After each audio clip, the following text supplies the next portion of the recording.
man named Gao Han had just graduated as the top student from his university. It was a remarkable achievement for someone who came from such a poor and humble family. His parents made their living selling drinking water, yet they sacrificed everything so their son could get an education, hoping one day he could lift their family out of poverty. But after graduation, Gao Han learned that the working world doesn't just look at grades. It values connections, social class, and even where you come from. Months passed in the capital city, and Gao Han kept applying for jobs. His resume had been sent everywhere, but the responses were always rejection after rejection. Many companies only wanted graduates from elite universities, especially those who had studied abroad. Gao Han, meanwhile, was just a graduate from a small private college in his hometown. And so began his fall into illusion and ambition. This is a gilded game. However, Gao Han has a friend, Mike, the son of a wealthy businessman, who could have easily recommended him for a position at a major company. But Gao Han was an idealist. He didn't want to rely on anyone's help or influence. He wanted to earn his success through his own effort. As the days went by without work, the pressure at home grew heavier. His parents wanted him to become a government employee, a job they saw as stable and secure. But Gao Han had different dreams. He wanted to work in finance, to enter the world of banking and investments, to deal with stocks and capital markets. In his eyes, that was the only path that could truly change his family's fate. Meanwhile, his parents were aging and still working hard every day. Gao Han realized he could no longer burden them. He had to start helping them instead. With no money left, he decided to stay temporarily at his girlfriend Xiao Hui's apartment. Xiao Hui was an extraordinary woman. While everyone else doubted him and looked down on him, she was the only one who believed that one day Gao Han would achieve his dreams. After being rejected by company after company, an unexpected opportunity finally arrived. Gao Han landed an internship at a large financial corporation called Bluestone. It was the result of his persistence, but luck played a small part too. The father of his friend Anna had recommended that Bluestone open one extra internship position for one of their partner programs. Bluestone was one of the financial giants in China, handling investments, stock markets, and helping companies raise capital through initial public offerings, or IPOs. At Bluestone, Gao Han started from the very bottom as an unpaid intern with a 6-month contract, and no guarantee of being hired afterward. On his first day, he was immediately looked down upon by his supervisor. His suit was old, unbranded, and wrinkled, making him stand out among the other interns who came from wealth and privilege. After work, Gao Han sat in silence, staring at his nearly empty bank account. He had nothing left, yet Xiao Hui surprised him. She used her own savings to buy him a new suit. It wasn't expensive, but it was enough to give him a boost of confidence he hadn't felt in a long time. His journey at Bluestone only got tougher when he was placed under the supervision of Zhang, a senior financial analyst known for his strict standards and sharp intuition. Zhang had spent decades in the finance world. He understood how fragile the market could be, how one small mistake could bring a company down, and that this industry was no place for the weak. Seeing Gao Han's humble background as the son of a water seller and a graduate of a small local college, Zhang doubted him from the start. To Zhang, the world of high finance was reserved for those with elite education, powerful families, and strong connections. But for Gao Han, that was exactly the reason he wanted to succeed. He was determined to prove that background doesn't define destiny. After asking for chances again and again, Zhang finally gave him one. Gao Han showed that he wasn't just eager, he was smart. He understood current market issues and wasn't afraid to offer opinions on tough financial cases. Soon after, Zhang asked him to drive him to a client meeting. Gao Han's driving skills impressed him. Back in college, he had worked part-time as a paid driver to earn extra money, and it showed. They arrived at a helicopter manufacturing company that Bluestone was planning to invest in. Zhang wasted no time inspecting the product himself, checking every detail of the aircraft. Without hesitation, he disassembled several parts, revealing that the company had used components from premium suppliers. That discovery raised questions among the investors and shifted the tone of the meeting. From that experience, Gao Han learned something important. Finance wasn't just about numbers and calculations. It was about integrity, accuracy, and making sure every investment was backed by honesty and transparency. He also grew to admire Zhang's principles and his sharp, unshakable sense of right and wrong. Their teamwork paid off, and the project was a success. Zhang began to see potential in Gao Han. On their way back, he gave him advice. If Gao Han truly wanted to learn from him, he had to be disciplined. Every day, he needed to check financial updates, follow market policies, and study both domestic and global trends. Every morning, he was to prepare reports and even a cup of black coffee for Zhang. It wasn't just about obedience, it was training, a test of commitment. Soon, his first major task arrived. Gao Han was assigned to prepare an IPO proposal for a new client. He worked hard, but the result fell short. The presentation failed to impress, and the potential clients rejected it outright. They even tried to manipulate the deal for their own gain. The project collapsed before it began. But Zhang wasn't disappointed. For him, it was better to walk away from a dishonest deal than to win through deceit. On the rooftop of the Bluestone building, Zhang and Gao Han sat together overlooking the city below. Zhang shared a hard truth about the world of investment. It was filled with greedy people who would do anything for profit. And in that moment, Gao Han saw Zhang's true character. He was honest, disciplined, and never willing to take part in corruption, no matter the reward. But Gao Han's lessons were far from over. Soon after, he was given another big challenge to handle an IPO proposal for a pet food company called Lucky Dog. Gao Han poured every ounce of effort into it, working day and night. This time, he wanted to do something different, something that stood out. Instead of a dull financial report, he designed the proposal like a magazine, complete with visuals and creative layouts. When the proposal was ready, he and Zhang met with the company's owner, a woman named Buma. During the meeting, Buma was surprised by Gao Han's genuine knowledge about dogs. He mentioned his childhood pet, and that small detail caught her attention. Impressed and intrigued, she invited him to visit her home later that evening to discuss things further. Excited and hopeful, Gao Han went, thinking it was about finalizing the deal, but when he arrived, he realized this meeting wasn't about business at all. Buma had other intentions. She tried to seduce him, promising to accept his proposal if he agreed to spend the night with her. Gao Han refused. Feeling rejected, Buma made another demand. She told him she would sign the contract only if he ate dog food right in front of her. At first, Gao Han hesitated, but then he thought about his situation, his parents who still worked tirelessly, and Xiao Hui who had sacrificed so much for him. Compared to all that, swallowing his pride seemed like nothing. So he did it, hoping it would finally secure the deal. Later that night, he went home and vomited in disgust. But even through the shame, he convinced himself it was worth it, that he would do whatever it took to earn a permanent position at Bluestone. Days passed, and then the news came. Buma never signed the proposal. She had tricked him. Gao Han was crushed. Everything he endured had been for nothing. When Zhang found out, he gave him a lesson that would stay with him forever. In the world of finance, he said, promises only matter when they're written in a contract. Otherwise, they're just empty words. Despite all the challenges, Gao Han began to find his footing.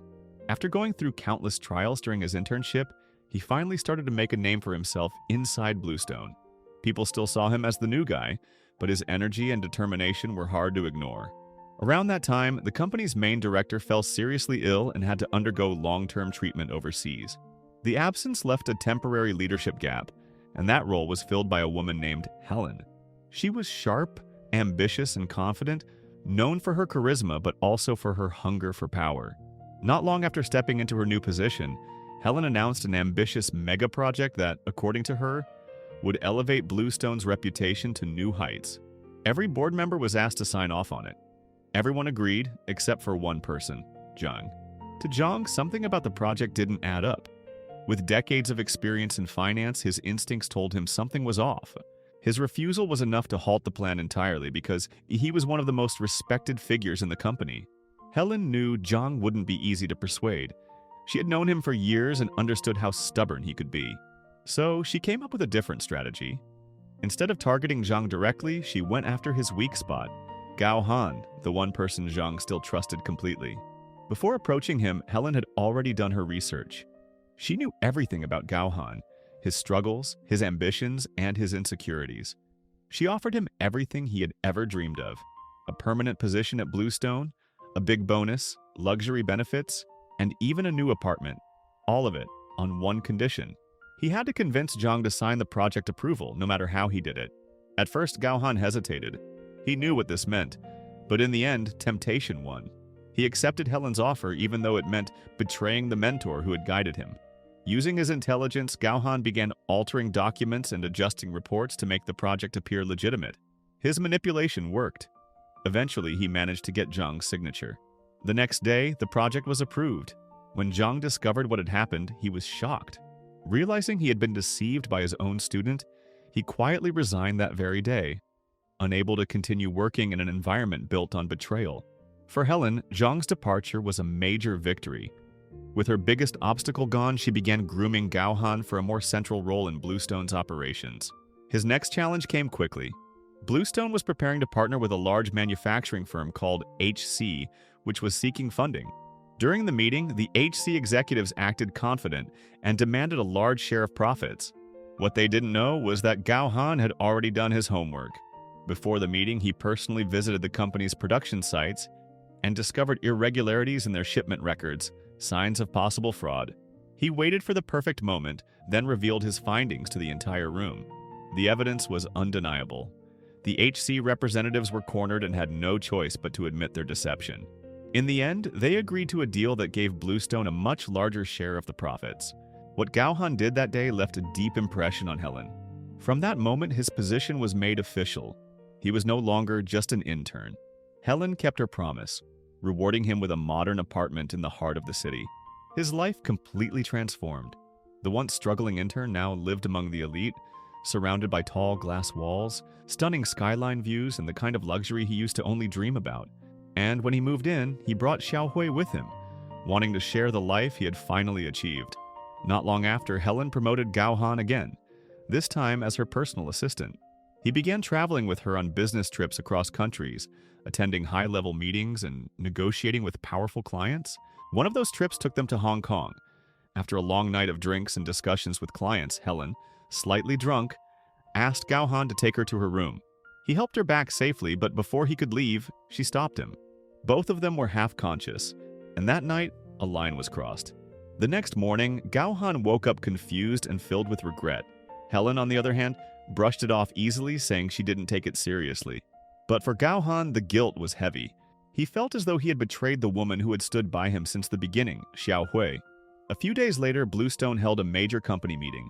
Everyone was stunned when Helen announced that Gao Han would replace a senior manager to lead a massive new project. Many questioned how someone so new could rise so quickly, but Helen's decision was final, and Gao Han, blinded by ambition, accepted it without hesitation. What he didn't know was that Helen had her own plans. The project involved a company called New Life, led by the father of his old friend, Mike. New Life specialized in renewable energy, a bold and innovative field, but one that required enormous funding. Helen realized that Gao Han's friendship with Mike and his father could give her the leverage she needed. After several meetings between the three of them, Helen proposed a deal. Bluestone would invest a large sum into New Life. But there was a condition. The company had to keep its stock prices above a certain level. If the price dropped below that point, the majority of New Life's shares would automatically transfer to Bluestone. It was a risky gamble. If things went well, New Life would grow rapidly. But if anything went wrong, they could lose everything. Driven by greed and pride, Gao Han persuaded Mike and his father to take the deal. He truly believed their hydrogen energy innovation would skyrocket in value. Mike had doubts, knowing how fragile their company still was, but Gao Han kept pushing. In the end, Mike's father signed the agreement. Not long after, Helen made her next move. She sent a hotel reservation receipt under both her and Gao Han's names directly to Xiaohui's address. The moment Xiaohui saw it, her heart shattered. She thought the man she had supported through all his struggles had betrayed her. For years, she had stood by Gao Han when no one else believed in him, but now it seemed all that loyalty had been repaid with deceit. No matter how much Gao Han tried to explain, Xiaohui no longer believed him. She packed her things and walked away, leaving him completely alone. Meanwhile, the day came for New Life stocks to be officially traded. What no one knew was that Helen had secretly struck a deal with the company's suppliers to cut off their materials. Without raw resources, New Life's operations came to a halt. At first, their stock price had looked promising, but soon it began to plummet. Panic spread among investors. The excitement surrounding the IPO turned into chaos as the stock's value fell lower and lower until it hit rock bottom.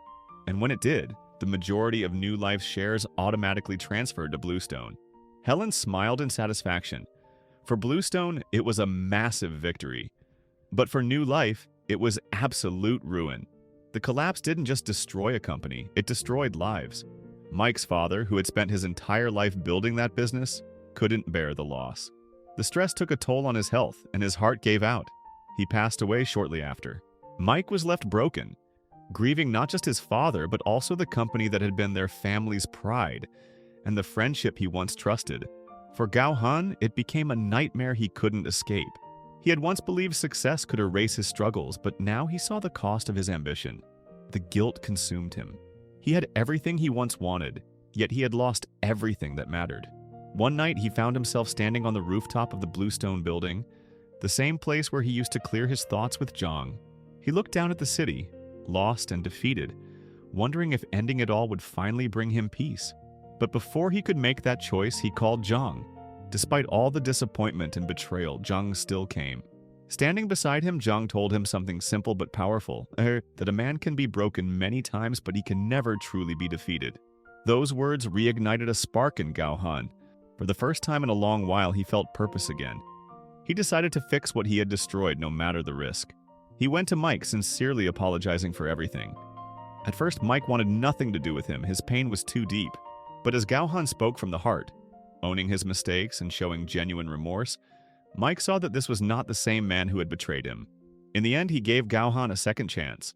With Mike's approval and Zhang's guidance, Gao Han began to plan his move. This time, he wasn't chasing ambition, but redemption. Their plan started with a clever illusion. They spread rumors that a major investor from the Middle East was interested in buying New Life. The goal wasn't to sell anything, but to shape public perception. In the stock market, confidence can create reality. Next, they worked to control the narrative online. Social media buzzed with speculation about the company's comeback. While the public grew excited, Gao Han and his allies moved to the third phase. They quietly began buying large portions of New Life stock, while the price was still low, using brokers they had prepared in advance. As they fueled the demand and built momentum, the price started to climb fast. Traders who had bet against the stock were forced to buy back their positions, sending the price even higher. It was a classic short squeeze. If the plan succeeded, it wouldn't just push the price up. It would trap Helen and Bluestone in a disastrous financial position. The strategy went into motion. Positive market sentiment spread like wildfire. Seeing the sudden rise, Helen panicked. She knew that if Bluestone lost control of the majority shares, her entire reputation would crumble. Desperate, she ordered her team to buy as many shares as possible, even at inflated prices. Meanwhile, Gao Han, Mike, and Zhang kept driving the price higher. The market exploded in chaos. Within days, New Life stock soared to record levels. By then, Bluestone had bought far too much at unsustainable prices, while the majority of the shares had already fallen into Gao Han's hands. At the perfect moment, Mike announced a halt in trading, claiming it was for internal restructuring. The sudden freeze crushed Bluestone. They were stuck with overpriced shares they could no longer sell. The company's money was trapped, and Helen's empire collapsed overnight. Gao Han and Mike had finally taken their revenge, but victory came at a cost. Their actions drew attention from the authorities, and both of them faced legal consequences. Still, for Mike, it was worth it. He would rather face punishment than watch his father's legacy die in the hands of greed. As for Helen, the woman who once held all the power, she lost everything. Her confidence, her influence, her career, all gone. When it was over, Gao Han walked away from Bluestone and the world that had nearly destroyed him. He sought out Xiao Hui, hoping to make things right. He explained everything, not expecting forgiveness, but needing her to know the truth. He promised himself that he would never again let ambition control him, nor take part in a corrupt system that ruined lives for profit.